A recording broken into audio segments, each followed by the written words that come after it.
1 मई 2023 को supreme court की संविधान पीठ ने शिल्पा शैलेश बनाम वरुण श्रीनिवासन मामले में सर्वसम्मति से फैसला सुनाया। बेंच ने कहा कि सुप्रीम कोर्ट संविधान के अनुच्छेद 142 के तहत विवाह के अपूरणीय टूटने के आधार पर सीधे तलाक दे सकता है।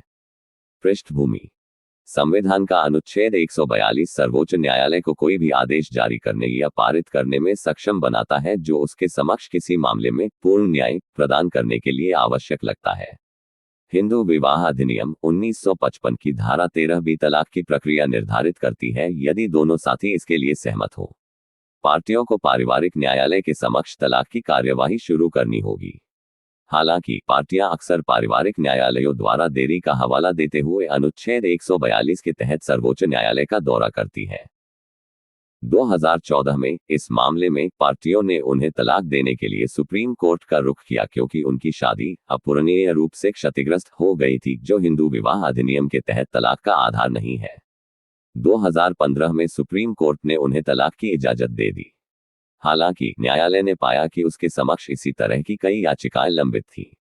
इसलिए जब तलाक दे दिया गया तो निम्नलिखित मुद्दों पर निर्णय लेने के लिए मामले को लंबित रखा गया। क्या अनुच्छेद 142 का उपयोग तलाक के मामलों का फैसला करने के लिए किया जा सकता है? यदि हाँ, तो सहमति देने वाले पक्षों के बीच पारिवारिक न्यायालय को संदर्भित किए बिना विवाह को समाप्त करने के लिए न्यायालय को किन नियमों का पालन करना चाहिए? जून 2016 में सुप्रीम कोर्ट की 2 जजों की बेंच ने मामले को संविधान पीठ के पास भेज दिया। न्यायमूर्ति के नेतृत्व वाली 5 न्यायाधीशों की पीठ कॉल ने 1 मई 2023 को फैसला सुनाया। बेंच ने कहा कि अनुच्छेद 142 के तहत सुप्रीम कोर्ट को दी गई विशेष शक्ति न्याय, समानता और अच्छी अंतरात्मा को कायम रखने की है। अनुच्छेद 142 एक अनूठा प्रावधान है जो सर्वोच्च न्यायालय को किसी भी कारण या मामले में पूर्ण न्याय करने की अनुमति देता है। इस प्रकार सर्वोच्च न्यायालय न्याय के लक्ष्य को प्राप्त करने के लिए प्रक्रियात्मक और मूल कानून की सीमाओं से परे जा सकता है। हालांकि बेंच ने आगाह किया कि इस तरह की कवायद उचित संयम के साथ किए जाने की उम्मीद है। बेंच ने कहा कि मौलिक सामान्य और विशिष्ट सिद्धांतों की रक्षा करते हुए अनुच्छेद 142 के तहत शक्तियों का जिम्मेदारी से प्रयोग किया जाना चाहिए। यहाँ सार्वजनिक नीति की मूलभूत सामान्य शर्तें मौलिक अधिकारों, धर्मनिरपेक्षता, संघवाद और भारत के संविधान की अन्य बुनियादी विशेषताओं का उल्लेख करती हैं। विशिष्ट सार्वजनिक नीति सिद्धांतों को किसी कानून में व्यक्त सिद्धांतों के रूप में समझा जाना चाहिए। हिंदू विवाह अधिनियम 1955 की धारा 13 दोनों पक्षों की आपसी सहमति से तलाक की प्रक्रिया निर्धारित करती है। इसमें तलाक के लिए संयुक्त आवेदन करने के बाद 6-18 महीने की कूलंग अवधि शामिल है। यदि इस अवधि के दौरान आवेदन वापस नहीं लिया जाता है तो संबंधित अदालत कार्यवाही जारी रखेगी और तलाक दे देगी।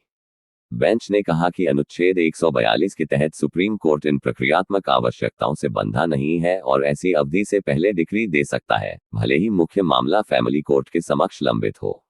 इसके अलावा सुप्रीम कोर्ट न्याय के हित में अपरिवर्तनीय टूटने के आधार पर भी तलाक दे सकता है, भले ही एक पक्ष इसका विरोध करता हो।